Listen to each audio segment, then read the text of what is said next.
Tommy, lily, बाबू और मिया 4 गहरे दोस्त थे। वे हमेशा खेल कूद में लगे रहते और नई नई शरारतें सोचते। एक दिन टॉमी ने कहा, क्या तुमने पहाड़ी पर मौजूद पुराना अस्पताल देखा है? लोग कहते हैं वह भूतिया है। बाबू तुरंत डर गया और बोला, नहीं, मेरी नानी कहती है वहां रात को अजीब आवाजें आती हैं। मिया ने अपना नन्हा खिलौना कसकर पकड़ लिया और कहा, मुझे तो डर लगता है। लेकिन लिली हंसते हुए बोली, यह सब झूठ भी हो सकता है, हमें जाकर देखना चाहिए। टॉमी खुश होकर बोला, ठीक है, आज रात हम अस्पताल के अंदर जाएंगे। रात को चारों दोस्त अस्पताल की ओर निकले। वह इमारत अंधेरी और टूटी फूटी थी, जैसे कोई डरावना साया खड़ा हो। गेट खोलते ही जोर की चर चर की आवाज आई। अंदर जाते ही ठंडी हवा ने सबको हिला दिया। कमरे वीरान थे, दीवारों पर पुराने निशान थे और कहीं कहीं से रोशनी टिमटिमा रही थी। अचानक एक दरवाजा जोर से बंद हुआ।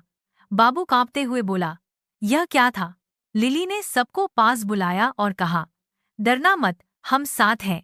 लेकिन जैसे जैसे वे आगे बढ़े, अस्पताल अजीब लगने लगा। वही रास्ते बार बार सामने आ रहे थे, जैसे यह जगह कोई भूल भुलैया हो। इतने में अंधेरे से एक खौफनाक आवाज आई और एक पुरानी नर्स सामने आ गई। उसकी आंखें लाल थीं और चेहरा आधा टूटा हुआ लग रहा था। वह डरावनी आवाज में बोली, स्वागत है बच्चों, अब तुम यहाँ से कभी नहीं जा सकोगे। चारों दोस्त एक दूसरे से चिपक गए। लाइटें टिमटिमाने लगीं और कमरा और भी डरावना हो गया। नर्स उनकी ओर बढ़ ही रही थी कि अचानक एक चमकीली रोशनी फैल गई। उस रोशनी में से एक सुंदर परी प्रकट हुई, जिसके पंख क्रिस्टल की तरह चमक रहे थे। उसने नरम आवाज में कहा, बच्चों, घबराओ मत, मैं क्रिस्टल परी हूँ। यह अस्पताल एक पुराने जादू से कैद है।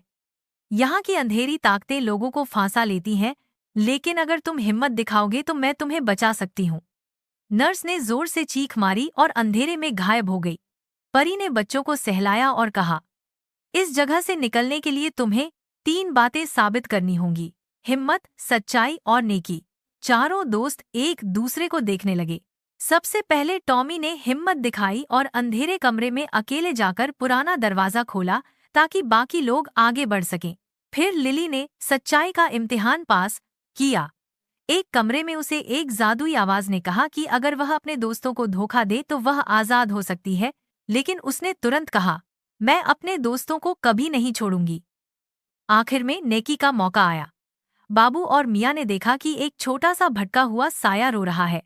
वह चाहता था कोई उसे आजाद करे। सबके डरे होने के बावजूद मिया आगे बढ़ी और उस साए को रोशनी का दिया दिया, जिससे वह आजाद हो गया। क्रिस्टल परी खुश होकर बोली, तुमने हिम्मत, सच्चाई और नेकी तीनों साबित कर दी हैं। अब यह जादू टूट जाएगा। उसने अपनी छड़ी घुमाई, अस्पताल की दीवारें टूटने लगीं। अंधेरा खत्म हुआ और सब रास्ते साफ हो गए।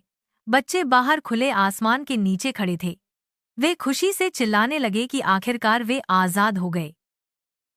परी ने मुस्कुराकर कहा, याद रखो बच्चों, जिंदगी के हर डर से निकलने के लिए हिम्मत, सच्चाई और नेकी ही असली जादू है। फिर वह धीरे धीरे रोशनी में गायब हो गई। बच्चे हाथों में हाथ डालकर अपने गांव की ओर दौड़ गए और उस दिन के बाद सब जान गए कि दोस्ती और भलाई सबसे बड़ी ताकत है।